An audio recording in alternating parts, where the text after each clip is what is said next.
रहे होगे ना। चलिए, ये है काम की बात आपके। ध्यान से समझना मेरी बात को। यदि इसको आपने समझ लिया, अपने दिमाग के अंदर फिट कर लिया, तो आप मान के चलना, आपको सरकारी नौकरी लगने से कोई नहीं रोक सकता। आप मान के चलें ये बात, कोई नहीं रोक सकता आपको सरकारी नौकरी लगने से। आइए, अब क्वेश्चंस कैसे आएंगे, ये जो मेरा अनुमान है, ध्यान रखना, मेरा अनुमान ना होकर मेरा अनुभव है ये।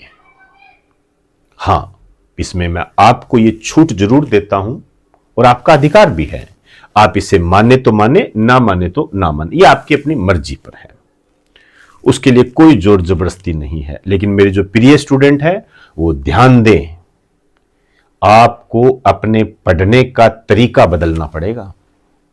ध्यान रखें, सिलेबस वही है, चीजें वही पढ़नी है, बस तरीका बदलना है। वो तरीका क्या है, ध्यान से देखिए। अब जो क्वेश्चन आएंगे, जैसे पहले क्या होता था, जैसे PYQ, MCQ काफी चलते थे, अभी भी चलेंगे, आगे भी चलेंगे, करना भी पड़ेगा, ऐसी बात नहीं है। लेकिन यदि आप इन्हीं को आधार बना दे, ऐसा नहीं चलेगा।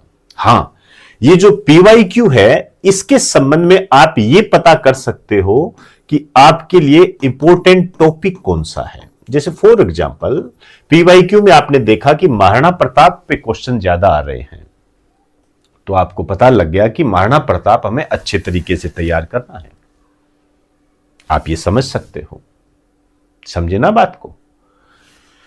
अब नए क्वेश्चंस आएंगे। नए क्वेश्चंस का आधार क्या रहेगा, ध्यान रखें। ये नए क्वेश्चन होंगे कैसे, इसको समझना है। ऐसे नहीं होंगे कि महाराणा उदय सिंह का जीवन काल क्या था, ऐसे नहीं बनेंगे। ये नए क्वेश्चंस नहीं होते हैं, ध्यान रखें। ऐसे तो फिर कुछ भी पूछ लो, उसका क्या है। नए क्वेश्चंस के रूप में यदि मैं कुछ उदाहरण दूं जो आ चुके हैं, उस पर बात करूं। जैसे वैक्सीन शब्द एक लैटिन भाषा का शब्द है, इसका अर्थ किस जंतु से है। ये RPSC में आया हुआ है, किस जंतु से है। वैक्सीन शब्द एक लैटिन भाषा के शब्द वेका से लिया गया है, उसका अर्थ या उसका संबंध किस जंतु से है, गाय। गाय इसका आंसर है। अब ये नया क्वेश्चन है, आ चुका है, CDS में भी आया हुआ ये नया क्वेश्चन आपके लिए।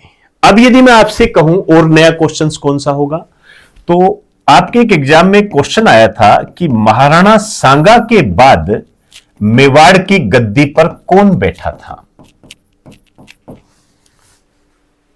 ये क्वेश्चन आया। अब ये क्वेश्चन आसान है, लेकिन जो बच्चे तैयारी कर रहे होते हैं ना, वो इसको मिस कर जाते हैं।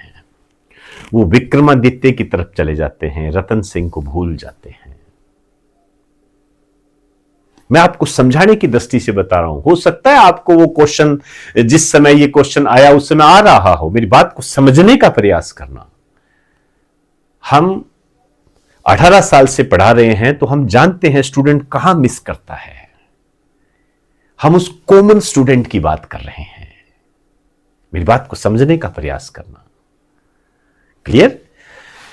इस टाइप से बनेगा। अब पेपर कैसा रहेगा, ऐसा बिल्कुल भी नहीं होगा कि आसान क्वेश्चन ना आए। बिल्कुल आएंगे आसान क्वेश्चन, मॉडरेट भी आएंगे, मध्यम भी आएंगे, सब आएंगे, लेकिन उनको डिवाइड किया जाएगा 25-25% में, और जो कठिन स्तर होगा वो 50% रखा जाएगा।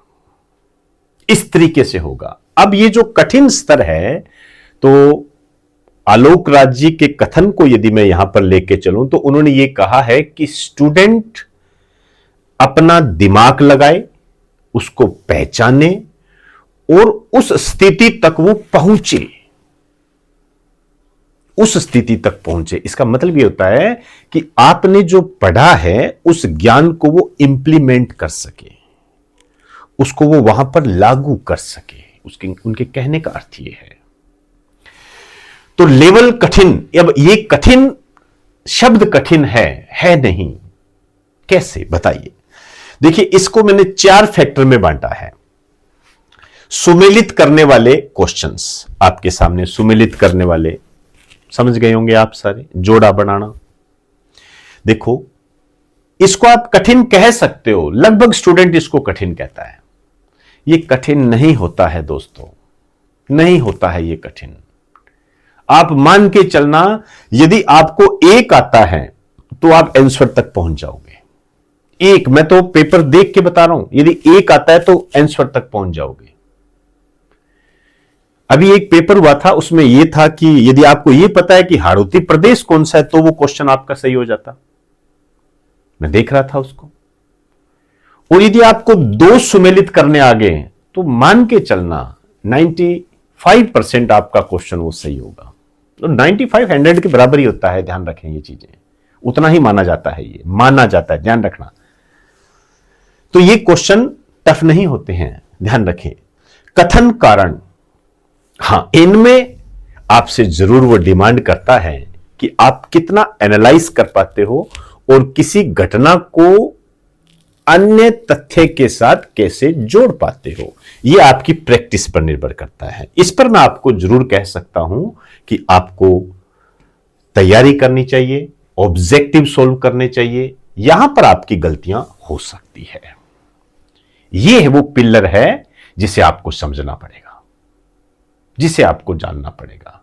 तो इसके लिए जैसे सीडीएस के हो गए, एनडीए के पेपर हो गए, आईएएस प्री के पेपर हो गए, इन पेपर में जो ये क्वेश्चंस आते हैं उनसे आप निकालिए। मैं ये नहीं कह रहा कि वो लेवल आपका रहेगा, लेकिन कम से कम आपको एक पता तो लग जाएगा कि किस तरीके से क्वेश्चंस आ रहे हैं, एक आपका नजरिया बन जाएगा।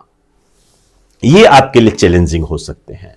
समय ज्यादा खराब करने वाले पर्सन, ये हमेशा आपको बचना चाहिए इनसे, जिसमें इस कारण में जो भी स्टूडेंट फंस गया वो पेपर पास नहीं कर पाता है। आप ध्यान रखें, समय ज्यादा खराब करने वाले जो क्वेश्चंस होते हैं उसमें देखिए, जो आपको आता है उसको कीजिए, नहीं आता है तो एक बार उसको स्किप कर दीजिए।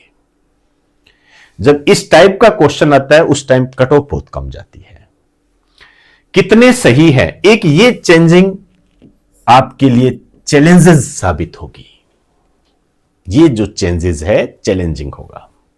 ये पैटर्न जो है ये नया है। जैसे आपसे कहेगा महाराणा प्रताप के बारे में कौन सा, महाराणा प्रताप के बारे में निम्नलिखित कथन है। 4 कथन लिख दिए, 4 बातें लिख दी। उसमें से क्या कहेगा, 2 सही है, 3 सही है, 1 सही है, सभी सही है, इस तरीके से। अब वो ये नहीं कह रहा 1 व 2 सही, 2 व 3 सही है, 3 व 4 सही, वो ये नहीं कह रहा। वो कह रहा है इन चारों में से 1 सही है, 2 सही है, 3 सही है, सभी सही है।